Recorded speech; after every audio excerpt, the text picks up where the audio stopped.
Hyper thyroid ఉందనుకోండి. Generally hyper థైరాయిడ్‌కి first treatment చేయడం కంటే కూడా కాజ్ ఏంటి అన్నది చూడాలి. హైపర్ హుహు. థైరాయిడ్‌లో బాగా కామన్‌గా డిఫ్యూజ్ టాక్సిక్ గైటర్ బాగా కామన్‌గా చూసేది. ఓకే. అంటే ఒక పార్ట్ ఆఫ్ ద థైరాయిడ్ దానంతట అదే ఎక్కువ పనిచేయడం. మొత్తం గ్లాండ్ కాకుండా ఒక part of the thyroid gland ఎక్కువ పనిచేయడం. దాన్ని డిఫ్యూజ్ టాక్సిక్ గైటర్ అంటాం. సో, అట్లాంటి వాళ్ళకి ఏం చేస్తాము అంటే టెక్నీషియం 99 అని స్కాన్ ఉంటది. ఆ టెక్నీషియం 99 స్కాన్‌లో ఒకవేళ మనకు డీటీజీ అని పాజిటివ్ వస్తే వాళ్ళకి low dose radio active iodine therapy ఇస్తాం. సో, హుహు. దాంతో వాళ్ళకి ఈ హైపర్ థైరాయిడ్ టోటల్‌గానన్నా ఎళ్ళిపోతుంది. లేదు అంటే it converts into hypothyroid which is okay. Comparatively more safe. అచ్చా!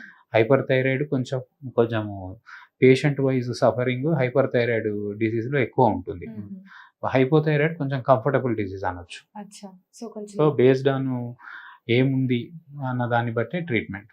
బాగా ఓకే. కామన్‌గా పిల్స్ ఉంటాయి. అంటే హార్మోన్ పిల్స్ ఉంటాయి.